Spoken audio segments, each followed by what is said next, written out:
Bien bonjour, donc je vais dans ce tuto vous présenter une façon de router assez simplement les CMS sous le logiciel uniquement Altium Designer avec sa version 2019. Alors pour la version 2020 il y a des petites modifications mais vous pourrez vous adapter sans problème. Donc j'ai déjà fait un tuto sur la partie routage avec des composants traversants. Là on va regarder plus spécifiquement les composants CMS. Je vais quand même refaire un petit tour du logiciel et des fonctionnalités. Je vais partir du principe par contre que le schématique ne pose pas de problème, qu'on sait déjà saisir un schéma. Donc juste quelques rappels quand même, c'est qu'on peut voir dans le schématique, dans les propriétés de chaque composant, si c'est une empreinte qui est CMS ou traversante. Donc ici, si je prends donc le transistor, donc QN2Z7000, 2, pardon, eh bien on va voir qu'il n'y a pas de trou, les pads sont carrés, donc les pastilles sont carrées. Il s'agit d'un composant ici en effet en CMS. La résistance est également une résistance de type CMS, donc on le voit ici, il n'y a absolument aucun trou de prévu au niveau de ce composant. Par contre, on va conserver deux composants en traversant. Alors ça peut être le cas dans certaines cartes en CMS.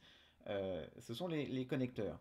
Donc il faut savoir qu'au niveau des connecteurs, ils peuvent être montés sur des cartes de type CMS. Et puis il y a des fois où on met également des connecteurs CMS, ce qui est quand même plus facile en termes euh, on va dire de réalisation de la carte. Donc quand on vient faire le brasage des composants. Ceci étant dit, l'avantage des connecteurs traversants, c'est qu'ils ont une tenue mécanique qui est beaucoup plus grande que leurs équivalents en CMS. Donc j'ai conservé l'alimentation ici, par exemple plus 5 et la masse avec un composant de type traversant, et puis les signaux d'entrée et sortie qui sont connectés ici via ce connecteur qu'on peut voir en version 3D sur ce schéma. Alors la première chose que l'on va avoir à faire, ça va être de créer une feuille qui va nous permettre de faire le dessin de la carte électronique, puisqu'en fait il s'agit finalement d'un outil de dessin quelque part. Et donc on va devoir créer cette feuille liée à cet outil de dessin qu'on va appeler un PCB.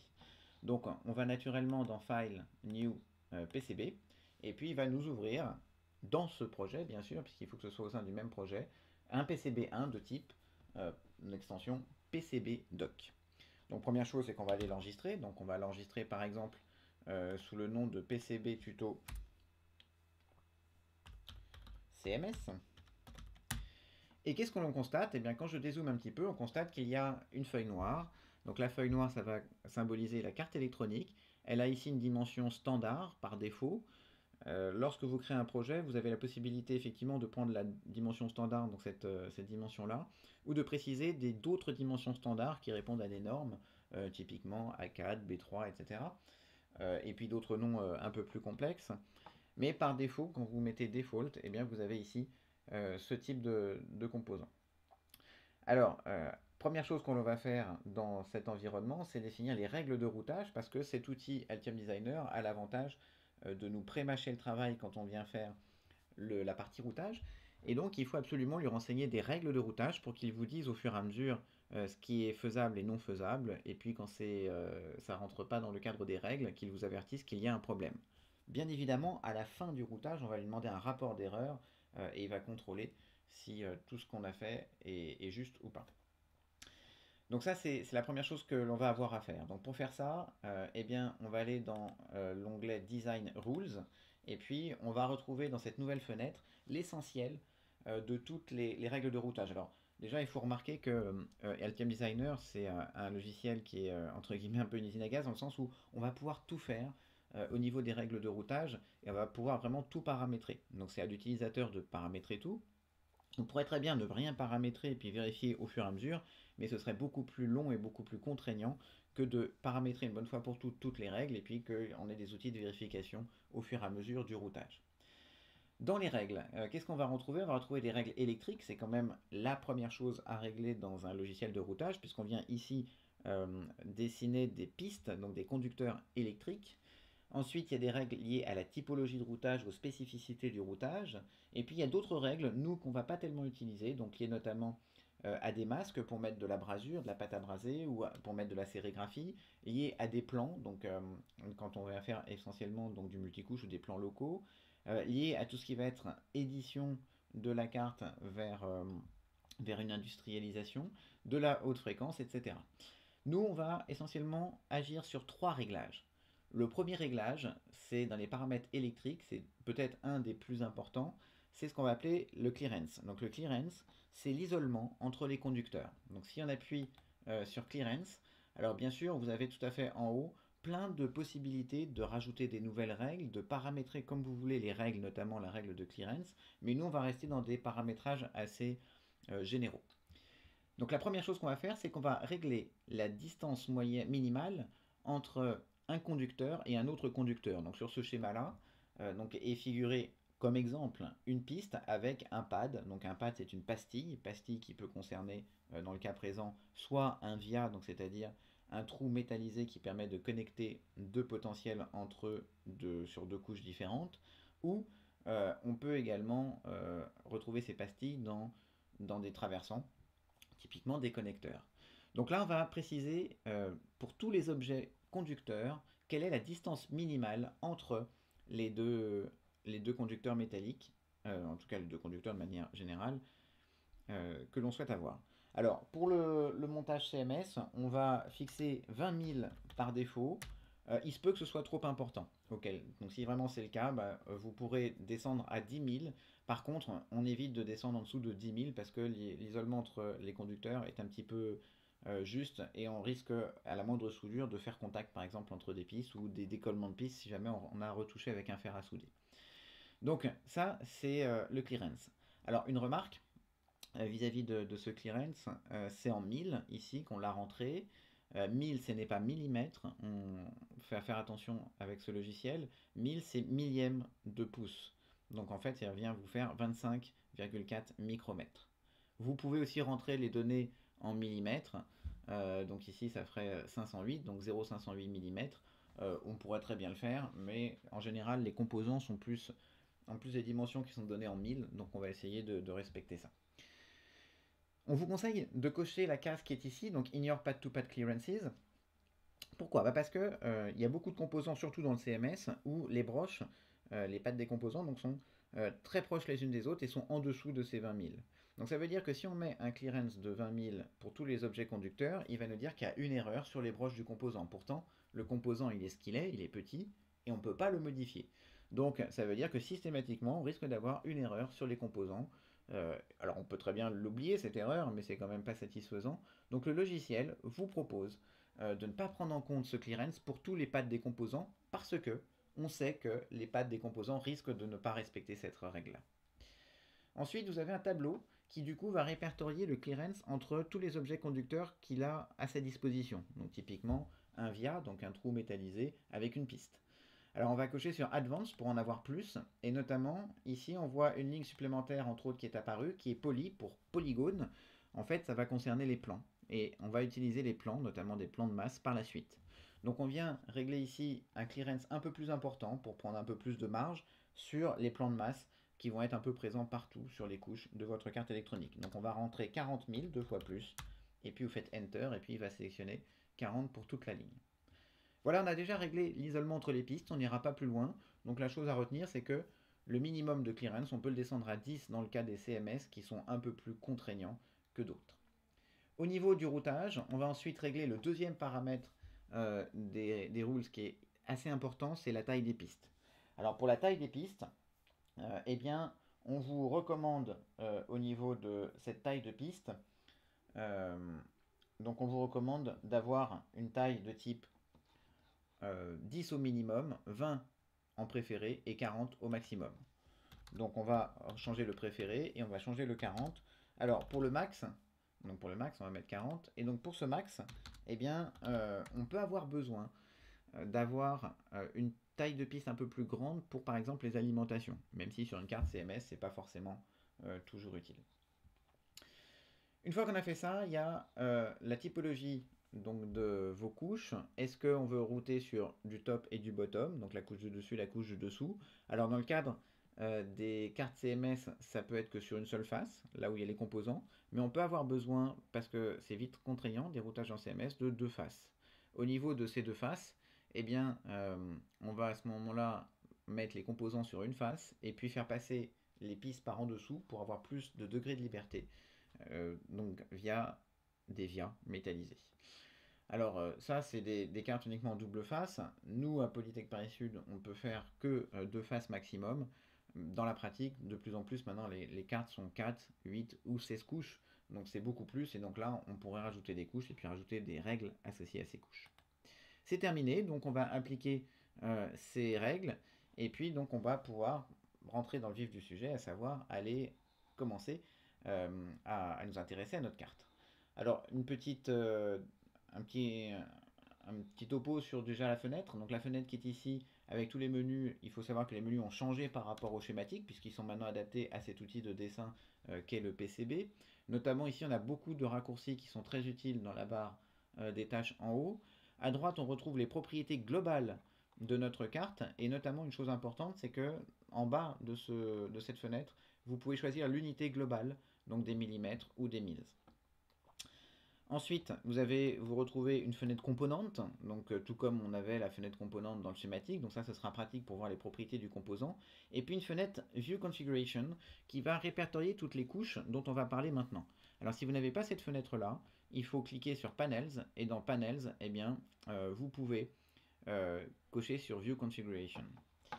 En bas, vous avez justement toutes les couches ici qu'il y a sur votre carte. Alors, votre carte physique, elle a des couches qu'on va retrouver parmi celles-ci, mais au niveau du PCB, on va avoir besoin de plusieurs couches supplémentaires qui sont des couches fictives vis-à-vis de la carte physique, mais qui vont donner beaucoup de renseignements, soit pour la réalisation, soit pour ensuite l'aide au routage ou l'assemblage de la carte. On retrouve les deux couches, top layer et bottom layer. On retrouve une couche mechanical one qu'on va utiliser un petit peu plus tard. Donc ça, c'est une couche qui va vous donner des informations, notamment sur des dimensions. On va retrouver du top et du bottom overlay. Donc ça, c'est de la sérigraphie. Donc c'est-à-dire, c'est une couche qui va vous permettre, eh bien, de mettre des noms, des écritures, notamment les noms des composants, éventuellement les valeurs, les traces des boîtiers, et puis le nom de la carte. Bref, tout ça, c'est pour l'utilisateur le plus souvent de la carte. Ensuite, on a des couches de top, bottom paste et top solder et bottom solder. Donc ça concerne la pâte à braser et puis toutes les couches de vernis. Donc on peut les enlever de ce PCB parce que nous, on ne les utilisera pas en termes de process de fabrication à Polytech Paris Sud. Donc je vais les enlever, ce sera plus clair du coup sur, les onglets du bas. Drill Guide et puis Drill Drawing, ça c'est pour les trous, mais on utilisera d'autres outils pour la fabrication, donc on peut également oublier ces couches-là. Et puis enfin, il reste une couche de Keep Out Layer, dont on parlera tout à l'heure. Donc là, avant de commencer à mettre les composants dessus, je vais essayer d'adapter la carte à un boîtier qui est préexistant. Donc imaginons que, ce qui est quand même de plus en plus le cas, sous SolidWorks, on ait fait ce boîtier-là, et on veut absolument que la carte électronique, elle rentre dans la partie du fond de ce boîtier. Donc il y a moyen, avec Altium Designer, d'importer des informations de SolidWorks et puis d'adapter la carte à ces informations. Donc sous SolidWorks, vous allez enregistrer votre projet sous un fichier de type STEP, et puis vous allez choisir le STEP AP214. Et puis une fois que vous aurez fait ça, on va pouvoir, sous Altium Designer, eh bien, importer ces informations-là. Donc je reviens sur Altium Designer. Comment va-t-on faire? Déjà, c'est un boîtier de type 3D. Donc comme c'est un boîtier de type 3D, il faut que je me mette en vue 3D. Donc pour ça, j'appuie sur la touche 3 de Altium Designer. Et quand j'appuie sur la touche 3, et puis que je fais Shift, clic droit, voilà, je peux bouger ma carte. Ma carte électronique, elle prend la forme en 3 dimensions de la carte finale, c'est-à-dire à l'heure actuelle, juste une carte toute verte. Je vais essayer d'importer dessus un boîtier, et après on va lui préciser que la carte, elle va être liée à ce boîtier. Donc pour faire ça, eh bien, qu'est-ce que je viens faire? Je viens ici donc importer un boîtier de type 3D. Et ce boîtier de type 3D, eh bien, je vais chercher le fichier step que je viens de créer tout à l'heure. Je vais faire ouvrir, et là, eh bien, il va m'ouvrir ce fameux boîtier de type 3D. Donc ce boîtier, je vais le placer par exemple sur un bord de carte. Enfin, vous allez voir qu'il n'y a pas forcément besoin. Et puis une fois que j'ai fait ça, je vais sélectionner donc ce boîtier, et puis je vais lui dire que je vais m'appuyer sur ce boîtier pour faire les dimensions de la carte électronique. Donc je vais dans Design, Board Shape, pour bord de carte, Define from 3D Body. Et puis là, il va me demander en fait de choisir le plan sur lequel je veux m'appuyer. Donc moi, je vais prendre le plan qui est ici plus bas. Et puis d'ailleurs, vous avez vu qu'il a supprimé toute la partie verte, excepté au fond de mon boîtier. Donc je vais lui dire que oui, je veux m'aligner. Et puis voilà, j'ai trouvé cette fois-ci une carte qui est à la dimension de mon boîtier. Si j'appuie sur la touche 2, je vais revenir en 2 dimensions. Et vous voyez qu'il a créé sur cette couche qui est de type Mechanical One, il a créé, donc ça je peux le voir dans les paramètres, il a créé quoi? Il a créé une information de type mécanique qui va comporter la dimension de mon boîtier, et puis la carte, elle est à l'intérieur, là, vous le voyez? C'est la partie noire qui est sous les hachures. Donc j'ai réussi à lui dire que c'était un bord de carte. Alors, pour plus de confort, je trouve qu'une fois qu'on a fait ça, il est plus facile d'oublier la partie mécanique qui risque de nous gêner un petit peu. Et donc, on va décocher cette Mechanical One, de manière à ne voir que la carte. Donc là, j'ai une carte électronique qui est faite. Par contre, cette carte électronique, elle n'a pas encore de règle qui va dire que je peux mettre les composants à l'intérieur et pas à l'extérieur, ou en tout cas que je peux traverser les bords de la carte.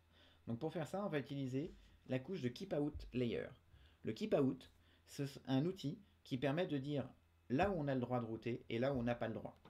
Donc on va placer une ligne de type Keep Out, donc qui va être considérée comme une piste, et on va placer cette ligne-là à l'extérieur de ma carte, enfin sur les bords de ma carte électronique, de manière à lui dire, bah voilà, normalement, eh bien, je ne dois pas m'approcher de ce bord de carte, donc je dois avoir un clearance qui va respecter le bord de carte, et en plus, je ne dois pas franchir ce bord de carte. C'est-à-dire que si jamais, par erreur, je mettais une ligne, une piste vers l'extérieur, bah, cet outil-là, Keep Out, m'interdirait de le faire. Alors la seule difficulté du Keep Out, c'est que des fois, comme c'est des pistes, on ne fait pas très bien les angles, vous voyez, donc là c'est un exemple. Donc après, il faut essayer de retoucher les angles ou de les refaire. Donc c'est un petit peu, c'est le côté un peu pénible, on va dire, de cet outil de Keep Out. Voilà. Et lui, j'y arrive pas non plus. Là, vous voyez, des fois, c'est pas toujours très très simple. Donc je vais essayer de resupprimer cette petite partie et puis d'étendre. Mais apparemment, il veut pas. Voilà, tant pis, on va l'étendre un petit peu sur le bord de la carte, c'est pas très grave. Et là aussi, vous voyez qu'il a été un peu trop loin. Voilà. Donc là, j'ai fait mon keep out. A priori, eh bien, je vais pouvoir maintenant arriver à déposer mes composants. Alors pour faire ça, on a deux solutions. Soit on va dans Design et puis on va faire Import Changes depuis le tuto.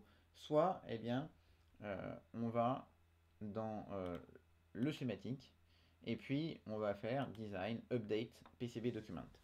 Si je fais Update PCB Document, ça veut dire que c'est une mise à jour. Si c'est une mise à jour, ça veut dire que j'ai à tout moment la possibilité de faire des modifications sur ma feuille de dessin donc schématique et de les répercuter dans le PCB. Donc ça veut dire que si jamais je repère qu'il y a une erreur au moment de mon routage, j'ai pas à recommencer depuis zéro. Ce qui est quand même extrêmement pratique. Ce ne sont que des mises à jour. Donc pour faire ça, on va faire Update. Vous voyez qu'il retrouve un certain nombre de mises à jour à faire, c'est-à-dire ici la totalité de ce qu'il a importé. Qu'est-ce qu'on a? On a des composants, bien sûr, on a les connecteurs d'alimentation et puis de in-out, on a un condensateur, un transistor, une résistance. Mais il n'y a pas que des composants à ajouter, il y a aussi le lien entre les broches des composants. Ce sont les nets, c'est-à-dire donc les potentiels. Ensuite, il y a des classes. Alors en fait, on peut associer à des composants des classes, c'est-à-dire des propriétés, et puis grouper certains composants par certaines propriétés. On va laisser ça cocher. Et enfin, il propose d'ajouter une room. On va voir quel est l'intérêt de la room. Je vais faire Validate Changes, Execute Changes, et puis Close. Une fois que j'ai fait ça, qu'est-ce qu'on constate? On constate que sur le PCB, effectivement, il a importé les composants. Si je prends maintenant un composant et que j'ai envie de le mettre dans ma carte électronique, il devient vert. Il devient vert, donc on pourrait penser que c'est bien. En fait, c'est l'inverse. Sous Altium, il faut bien savoir que quand c'est vert, c'est qu'il y a une erreur. C'est assez curieux, mais c'est comme ça, et il faut essayer de l'intégrer. Pourquoi alors maintenant il y a une erreur alors que mon composant est ici, dans ma carte électronique? Alors, c'est quand même l'objet, c'est de les mettre dans la carte électronique. Bah parce qu'en fait, si je le remets dans le cadre rouge ici, il redevient non vert, c'est-à-dire qu'il est dans la position attendue.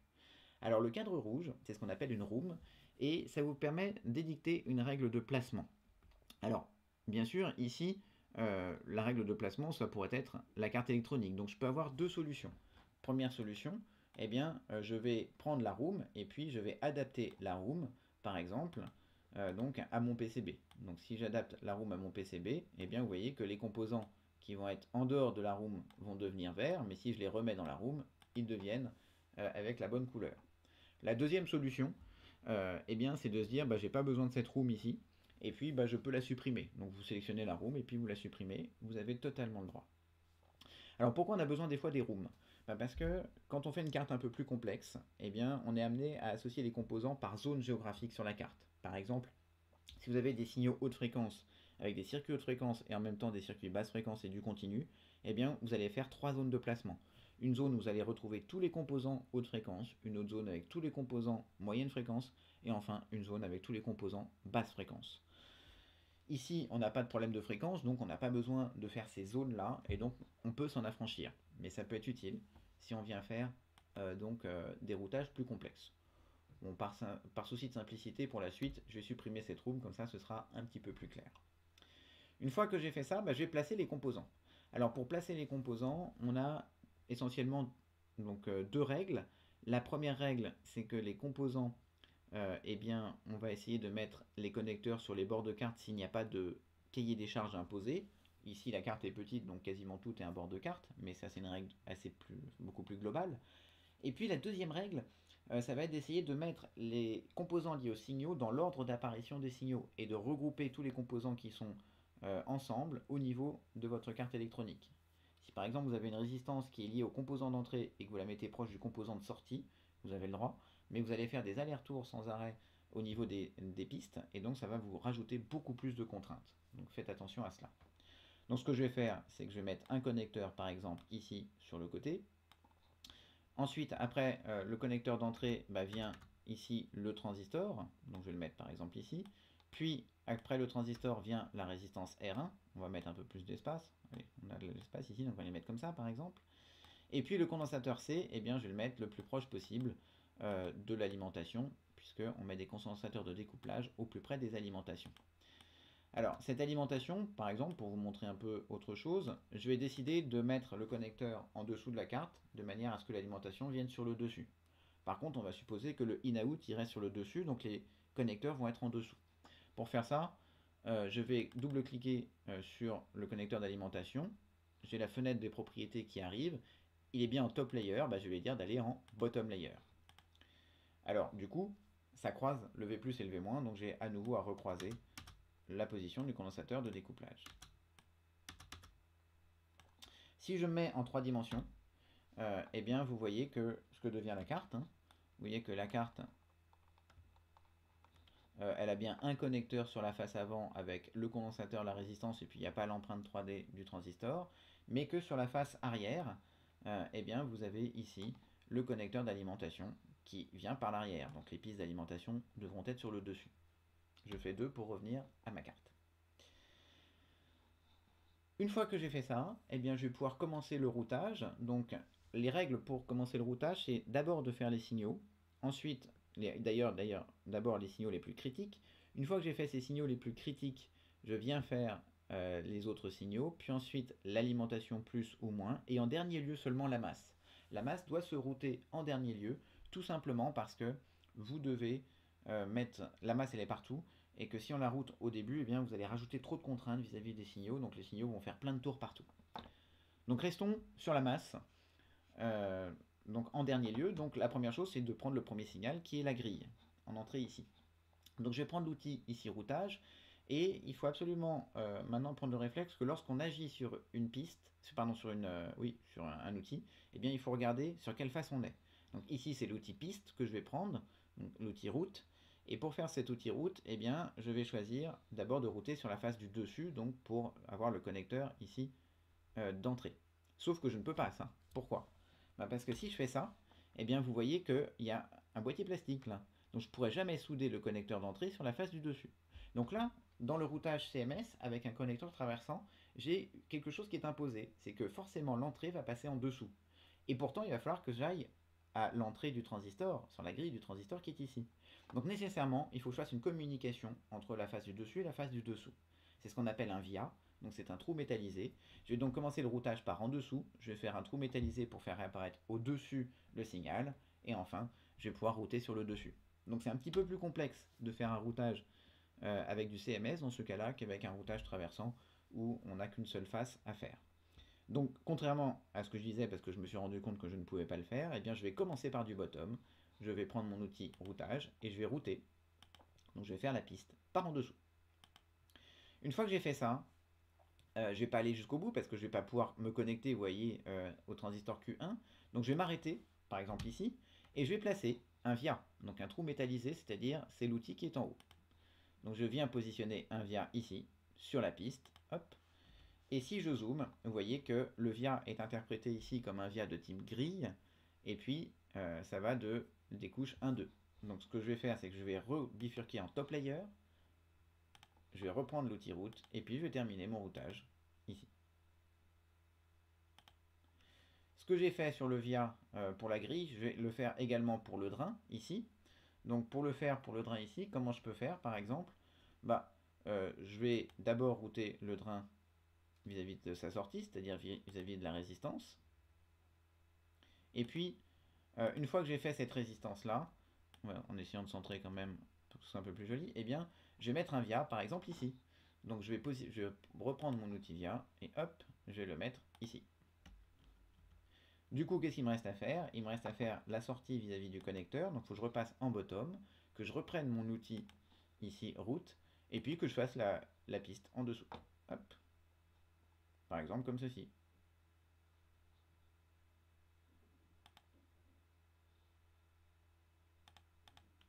Voilà, donc là, les connecteurs entrée et sortie ont été routés, et puis donc ça pose aucun problème pour l'instant vis-à-vis des signaux. Qu'est-ce qu'il me reste à faire? Il me reste à faire la partie alimentation positive. Donc pour faire ça, eh bien, il faut que je revienne en top layer.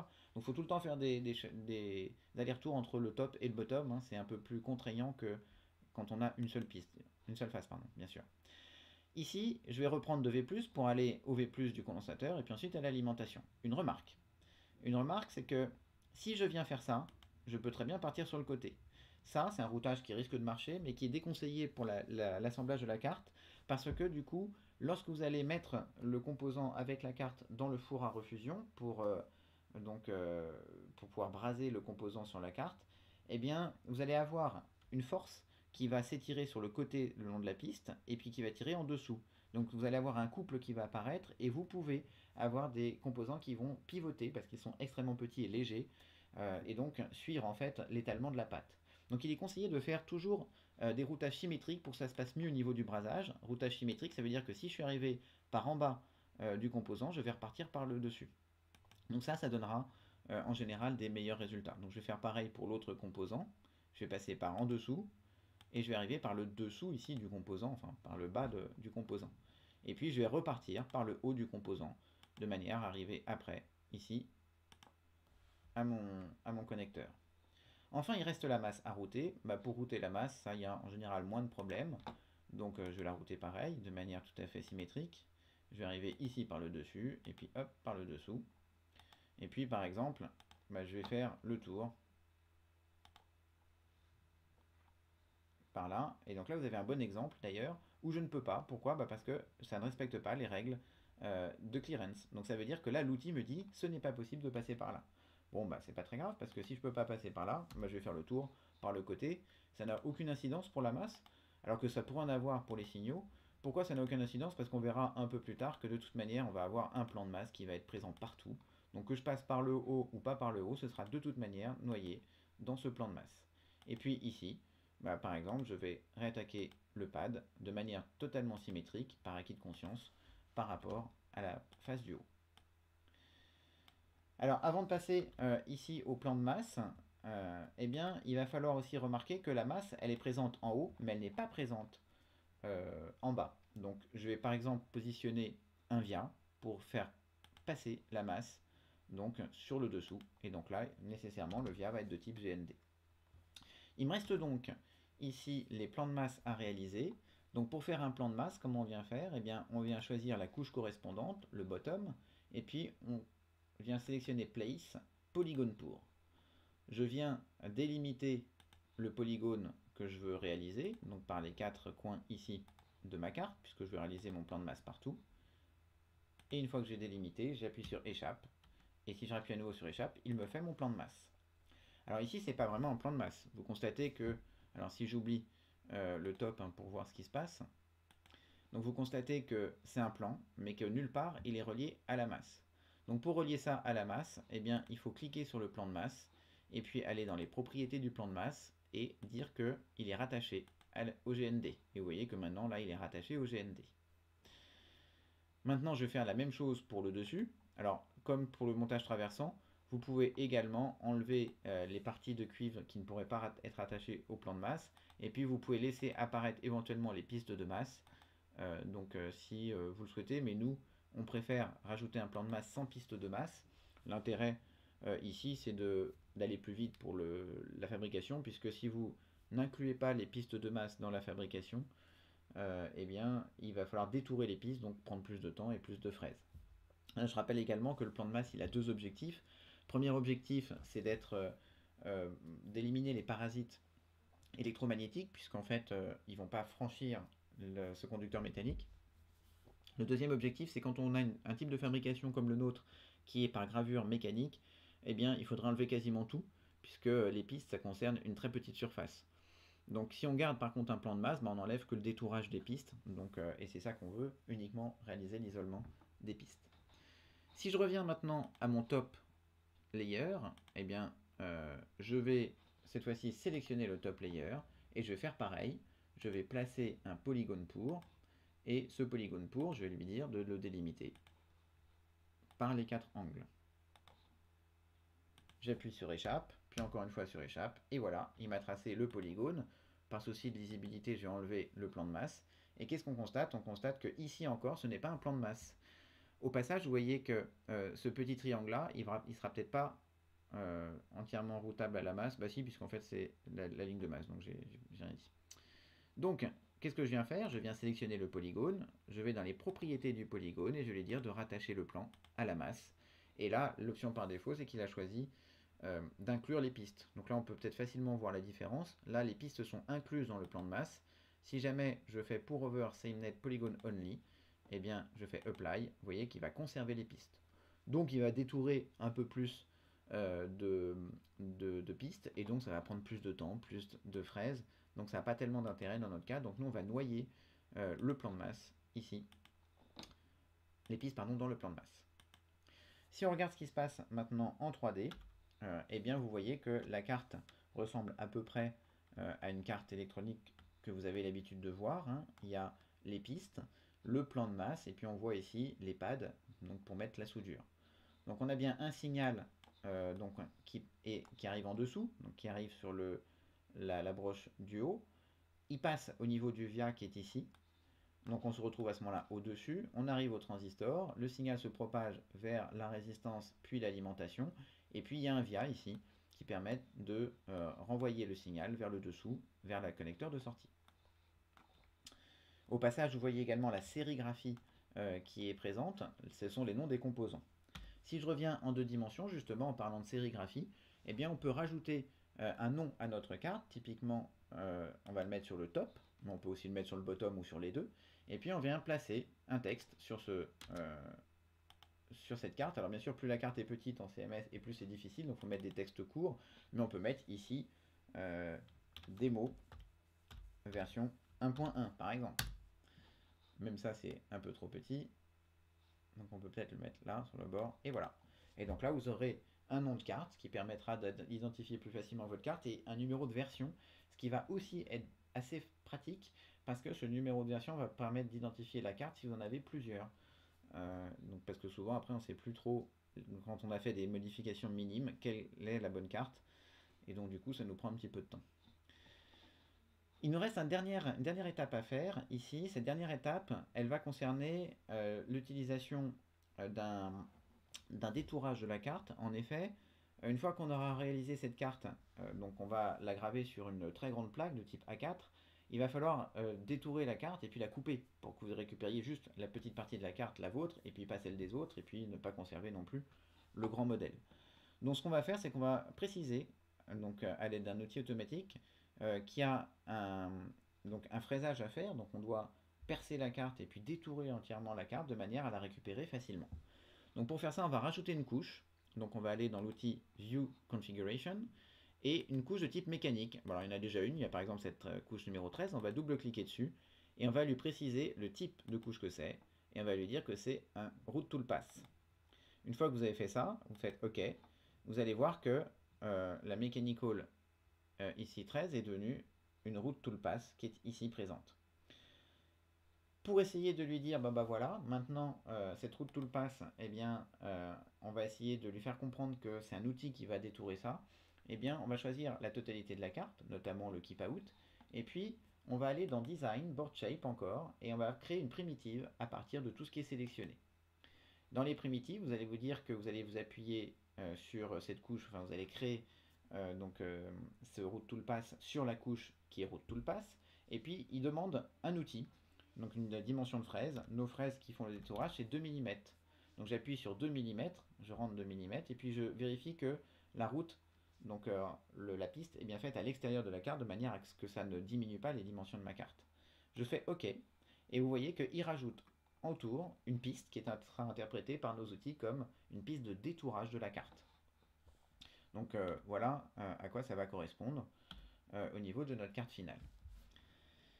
Éventuellement, si je veux avoir des dimensions supplémentaires, eh bien, je peux rajouter encore une couche mécanique. Donc, par exemple, je vais prendre celle-ci qui est disponible. Je vais double-cliquer dessus. Et puis, je vais lui dire en vert que c'est une couche de dimension. Je fais OK. Et puis, si je fais Place Dimension Liner, eh bien, je vais pouvoir... Alors, vous avez vu, donc là, j'ai fait une erreur. C'est que je n'ai pas reprécisé que j'étais sur la couche numéro dimension. Enfin, de type dimension. Donc il faut que je resélectionne d'abord dimension et je vais faire place, dimension, liner, et puis là je vais pouvoir mettre les dimensions par exemple de ma carte.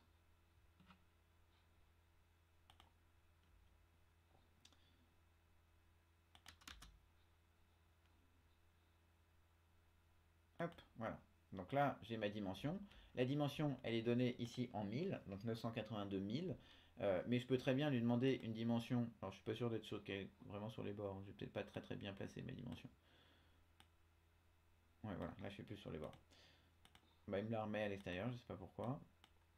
On va essayer de le faire appuyer comme ça à l'intérieur, c'est quand même mieux. Voilà. Donc cette dimension-là, elle est de type 1000, donc ça veut dire que c'est 942 millièmes de pouce. Si je clique à l'extérieur de ma carte et que je vais dans propriétés, donc c'est les propriétés globales du projet, je peux éventuellement me remettre en unité millimètres en bas, et à ce moment-là, normalement, il devrait mettre les dimensions en millimètres, ce qui n'est pas le cas, donc on doit pouvoir également faire ailleurs, voilà. Donc c'était directement dans l'outil dimension, ça dépend des cas. Mais dans l'outil dimension, vous pouvez choisir de mettre les dimensions en millimètres. Alors je ne vous encourage pas à faire ça, de changer tout le temps d'unité, parce que vous l'avez vu là dans la démonstration que j'ai faite, c'est que j'ai mis les dimensions du projet en millimètres, pour autant il n'avait pas changé les dimensions ici de l'outil dimension. Pardon, l'unité de l'outil dimension. Donc ça veut dire que c'est dangereux parce que nulle part il rajoute ici l'unité. Donc vous ne savez pas si 23,95 à ce stade-là c'est des millimètres ou ce sont des pouces, ou des millièmes de pouces. Donc je vous encourage vraiment à rester avec la même unité depuis le début jusqu'à la fin et faire attention à ça. Donc typiquement ici je vais me replacer en 1000. Et voilà, donc là je suis à 942 000. Voilà, donc on a tout fait sur ce routage. A priori, donc c'est un routage qui pourra être réalisé par nos moyens de production. Il y a une chose que je n'ai peut-être pas commentée, c'est ici, lorsque je sélectionne sur un objet, typiquement la piste, hein, on peut vérifier que la largeur c'est bien 0,508, donc c'est-à-dire 20 000. 20 000. Donc là, je suis en millimètres. Je me demande d'ailleurs pourquoi, parce qu'il me semblait que je m'étais repassé en 1000. Bah non, j'étais pas repassé en 1000. Donc là, par contre, vous voyez que l'outil a bien appliqué l'unité au niveau des propriétés de dimension. Donc si je repasse en 1000 et que je resélectionne ma piste, et bien normalement vous voyez que c'est bien égal à 20 000. Dernière chose avant d'envoyer en fabrication pour être sûr qu'on n'a pas fait d'erreur, et bien ce que je vais faire c'est que je vais lui demander de faire un design rule check. Vous allez à ce moment-là dans la nouvelle fenêtre qui apparaît sélectionner run design rule check et puis il va vous donner un rapport des erreurs. Qu'est-ce qu'on voit ici? Eh bien on voit qu'il y a des erreurs. Les erreurs, elles concernent les masques silver et puis les solder masks. Ça, ce sont des couches qu'on n'a pas utilisées dans notre routage parce qu'en fait, on ne les utilisera pas à Polytech Paris Sud dans nos moyens de production. Donc, on peut les oublier. Alors, pour bien faire, il aura fallu adapter les règles de routage de ces couches-là comme il fallait, mais on avait dit qu'on laissait tomber. Par contre, ce qui est important, c'est de vérifier qu'il n'y a pas d'erreur de clearance, ce qui est logique puisque normalement on a bien réglé les outils, qu'il n'y a pas d'erreur de court-circuit, qu'il n'y a pas de route oubliée, donc de piste oubliée, qu'il n'y a pas de problème sur le polygone, qu'il n'y a pas de problème sur la largeur, et puis qu'il n'y a pas de problème éventuellement sur tout ce qui est plan de masse ou sur les tailles des forêts, ni sur les clearances de hole to hole. Donc là, on n'a pas d'erreur importante, donc notre carte, elle devrait être imprimée de manière et puis assemblée de manière à ne pas poser de problème, et puis après il n'y a plus qu'à la tester.